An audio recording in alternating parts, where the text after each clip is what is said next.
Lorsqu'on s'intéresse aux caractéristiques de l'image formée par une lentille convergente, on va remarquer que les caractéristiques sont sensiblement les mêmes que celles formées par un miroir concave. Prenons des exemples. Donc, supposons que l'objet est à l'infini. Ben, on va avoir tout simplement les rayons qui vont réfracter vers un seul point, c'est-à-dire le foyer principal qui est de l'autre côté de la lentille.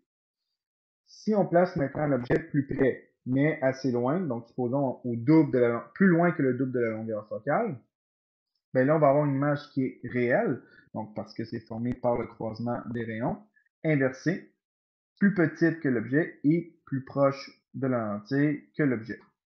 Puis, qu'est-ce qu'on veut dire par le double de la longueur focale? Ben, par exemple, ici, la longueur focale, c'est 1.5, donc le double, c'est à 3. Fait que si je suis plus grand que 3, ben, je respecte cette condition-là.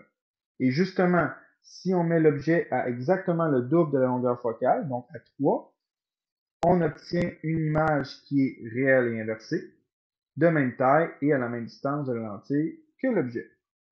Si on continue de le rapprocher et on le met entre le double de la longueur focale et le foyer secondaire, ben là, on va avoir une image qui est toujours réelle et inversée, plus grande et plus loin de la lentille que l'objet. Si on place maintenant l'objet au foyer secondaire, ben là, on n'aura aucune image formée parce que les rayons vont être parallèles.